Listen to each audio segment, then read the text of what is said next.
So hello everyone, नमस्कार साथियों। स्वागत है आप सभी का एक बार फिर से डेली करंट अफेयर्स की क्लास में। और आज है साथियों आपके 7 फरवरी।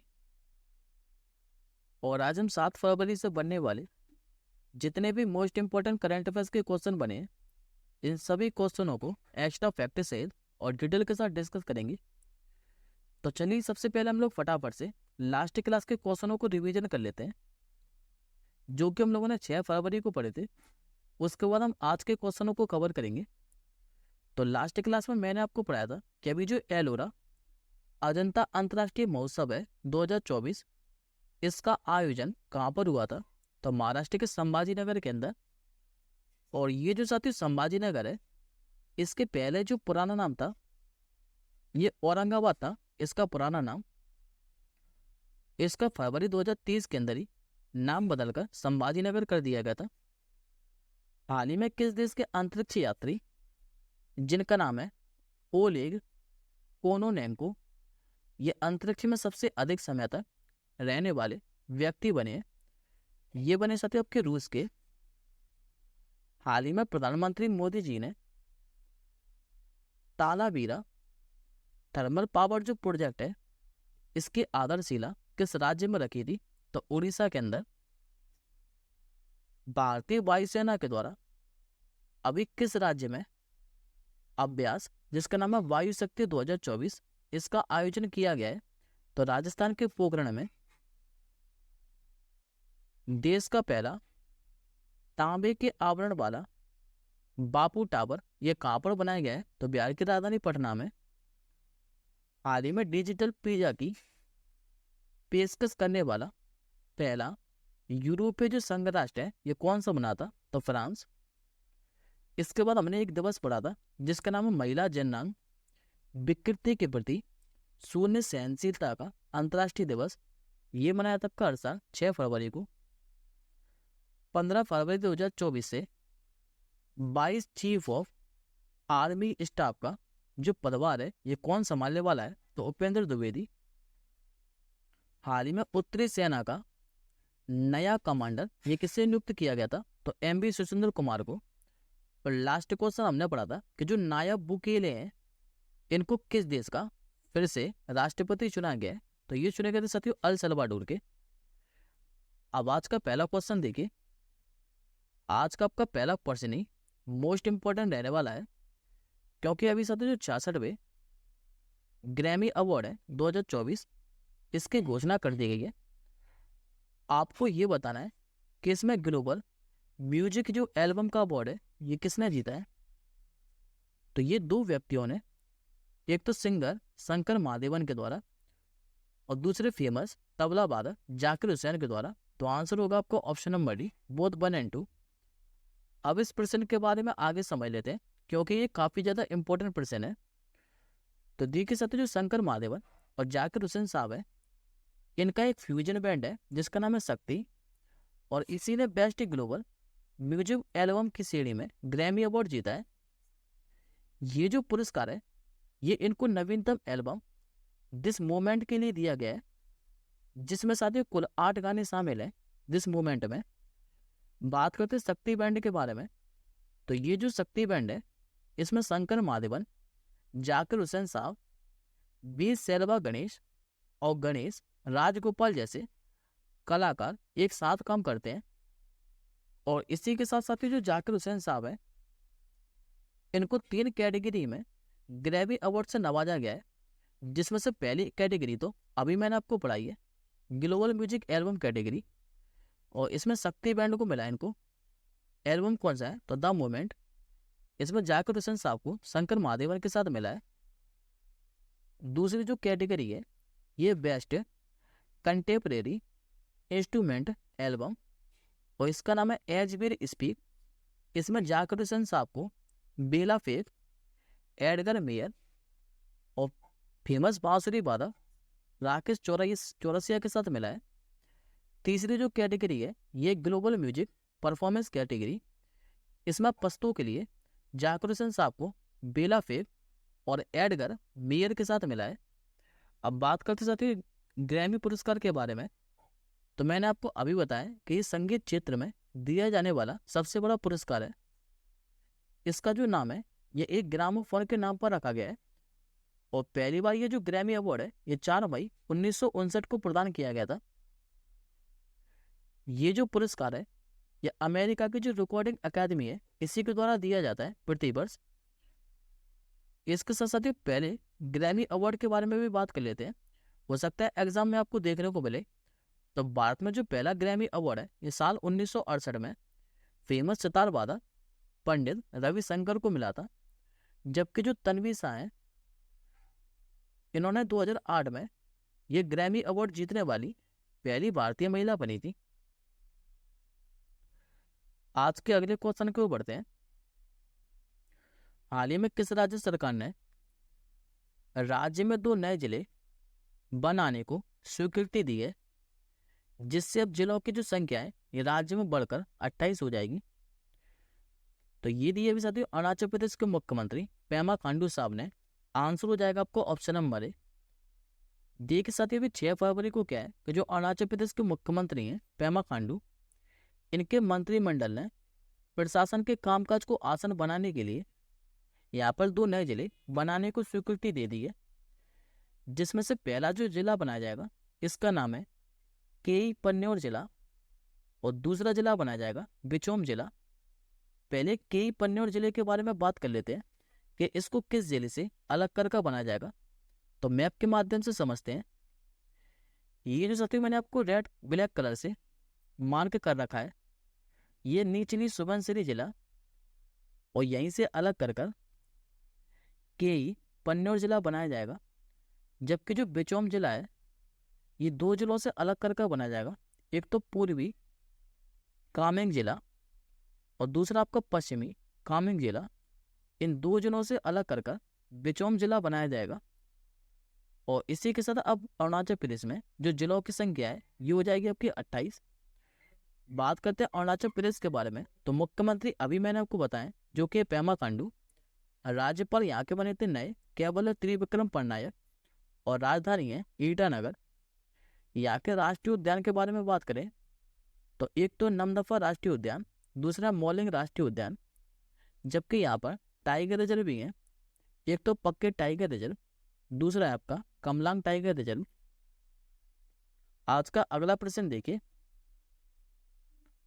हाल ही में अहमद अवध बिन जो मुबारक है इनको किस देश का नया प्रधानमंत्री नियुक्त किया गया है? ये बनाया गया साथियों भी यमन देश का। आंसर होगा आपको ऑप्शन नंबर ए।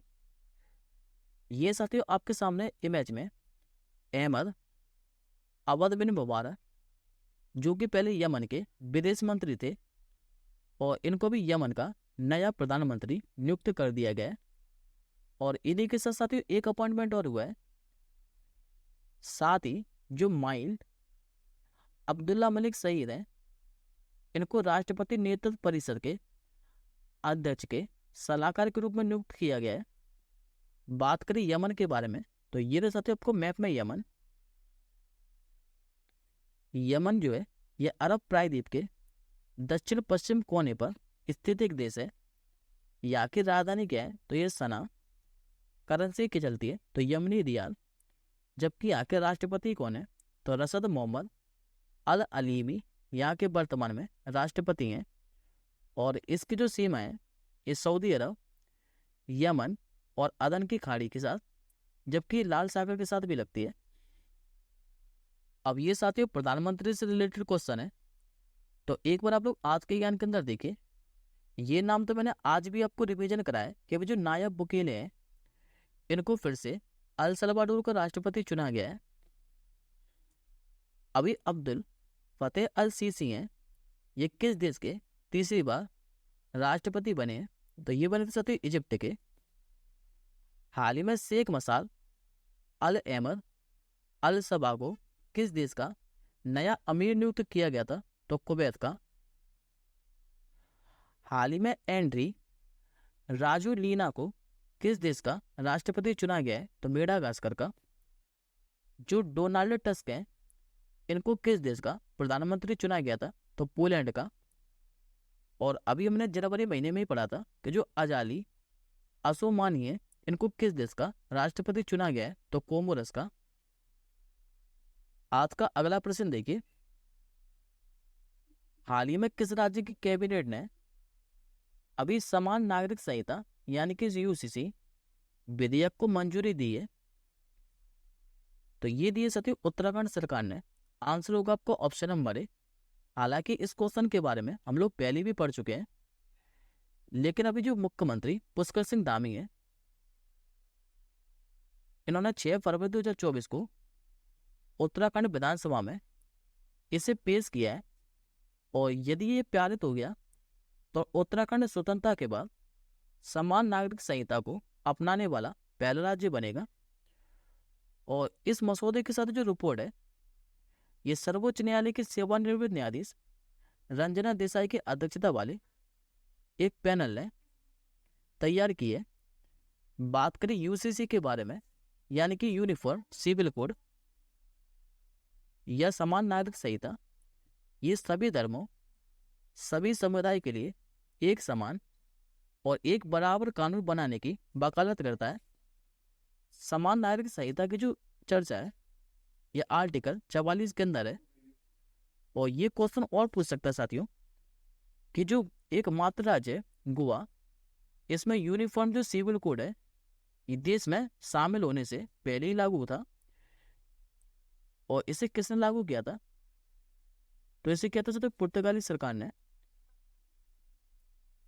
आज का अगला क्वेश्चन देख, पेरिस ओलंपिक 2024 के लिए किस भारतीय को मसाल वाहक के रूप में चुना गया है? तो ये चुना गया साथियों अभिनव बिंद्रा को। आंसर होगा आपको ऑप्शन नंबर सी।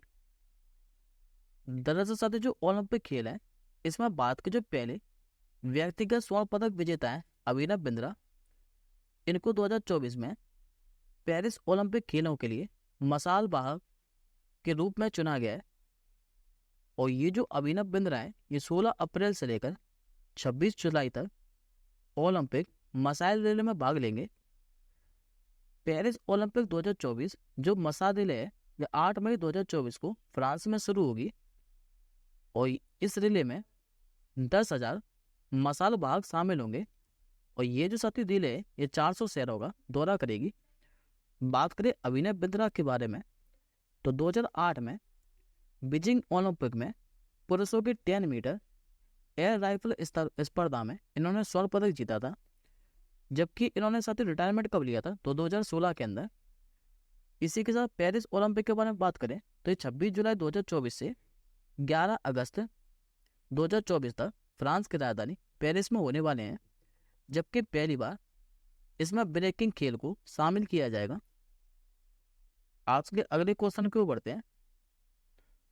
वर्ष 2024 में इसरो के द्वारा किस वुमेन रोबोट को अंतरिक्ष में भेजा जाएगा? तो ये साथियों गगनयान मिशन से पहले भेजा जाएगा, जुलाई 2024 के अंदर। इसका नाम है व्योम मित्र। करेक्ट आंसर होगा आपको ऑप्शन नंबर बी।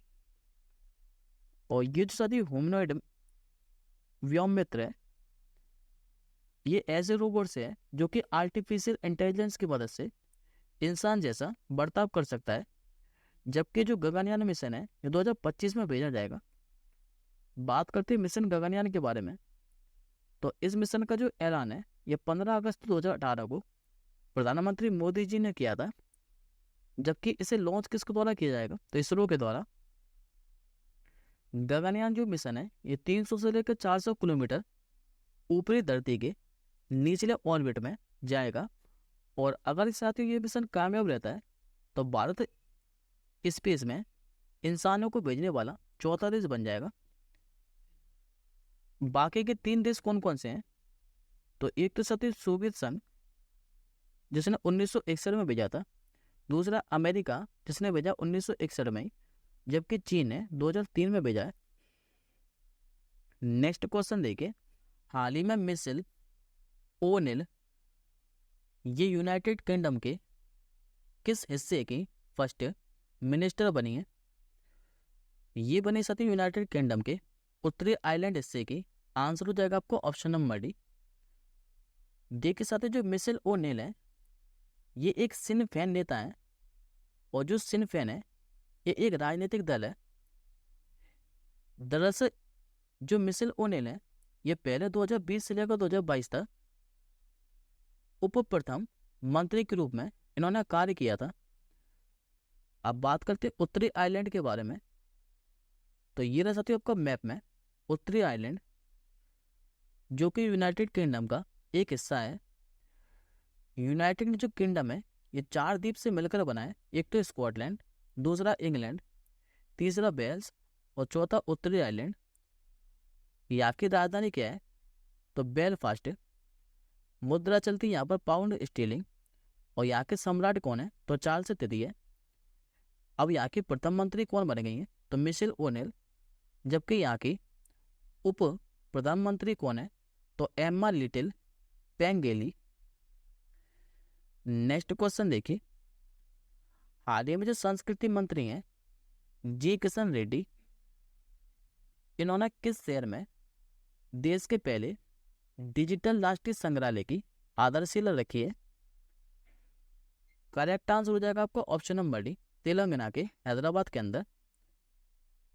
देखिए साथियों, जो जी किशन रेड्डी हैं, जो कि संस्कृति मंत्री हैं, इन्होंने हैदराबाद के सलार जंग संग्रहालय में देश के पहले डिजिटल राष्ट्रीय पुरालेख संग्रहालय की आधारशिला रखी है।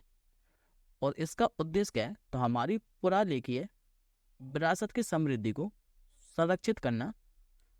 यह जो संग्रहालय है ये विस्तृत इन्फोग्राफिक्स के माध्यम से प्रारंभिक काल से लेकर आधुनिक भारतीय भाषाओं तक विभिन्न लिपियों के विकास पर जानकारी प्रदान करेगा। आज का अगला क्वेश्चन देखिए,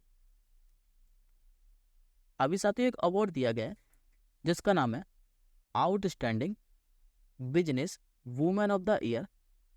इस अवार्ड से किसे नवाजा गया है? तो इनका नाम है डॉक्टर बीना मोदी। करेक्ट आंसर हो जाएगा आपको ऑप्शन नंबर सी। ये जो साथी डॉक्टर बीना मोदी हैं, ये मोदी इंटरप्राइजेज की चेयरपर्सन है। और इनको ये जो अवार्ड है ये इंडो अमेरिकी चैम्बर ऑफ कॉमर्स द्वारा आयोजित एक विशिष्ट सम्मेलन में दिया है। दिया किसके द्वारा है? तो रक्षा मंत्री राजनाथ सिंह के द्वारा। अगला प्रश्न देखिए, हाल ही में नागेश ट्रॉफी 2023-24 का जो खिताब है ये किसने जीता है? तो ये जीता है साथियों कर्नाटक ने। करेक्ट आंसर होगा आपको ऑप्शन नंबर डी। और कर्नाटक ने साथियों फाइनल में किसको हराया है? तो इसने फाइनल में आंध्र प्रदेश को हराया है। जबकि ये जो मुकाबला है ये महाराष्ट्र के नागपुर में आयोजित किया गया था। अच्छा, जो नागेश ट्रॉफी है ये राष्ट्रीय दृष्टिबाधित T20 क्रिकेट का एक टूर्नामेंट है। और इसमें साथ जो विजेता टीम है इसको 1,04,000 रुपये का नगद पुरस्कार दिया जाता है। जबकि जो उपविजेता टीम है इसको 80,000 रुपये का नगद पुरस्कार दिया जाता है। आज का अगला क्वेश्चन देखिए, हाल ही में ईसा फाउंडेशन के द्वारा 242 फीट ऊंची आदि शिव की प्रतिमा ये किस राज्य में स्थापित की जाएगी? तो ये स्थापित की जानी है उत्तर प्रदेश के अंदर। आंसर होगा आपको ऑप्शन नंबर डी। और उत्तर प्रदेश के भी साथियों कहां पर? तो जो पश्चिमी उत्तर प्रदेश के जेवर है, यहाँ पर जो नोएडा इंटरनेशनल एयरपोर्ट है इसी के पास में ये प्रतिमा स्थापित की जाएगी, जो कि 242 फीट ऊंची है। हालांकि साथियों इससे पहले तमिलनाडु का जो कोयम्बटूर है यहाँ पर आदि शिव की 112 फीट की प्रतिमा ये पहले ही स्थापित की जा चुकी है। और ये इससे दुगनी है, यानी कि सबसे बड़ी है। यदि आपसे पूछे कि ईसा फाउंडेशन के संस्थापक कौन है, तो ये सदगुरु जग्गी। आज का आपका क्वेश्चन ऑफ द डे है कि हाल ही में उत्तराखंड उच्च न्यायालय की पहली महिला जो मुख्य न्यायाधीश है ये कौन बनी है? इस प्रश्न का आंसर साथियों आप लोग कमेंट बॉक्स के अंदर कीजिएगा। हम जल्दी मिलेंगे अगली क्लास के साथ ही। तब तक के लिए जय हिंद, वंदे मातरम।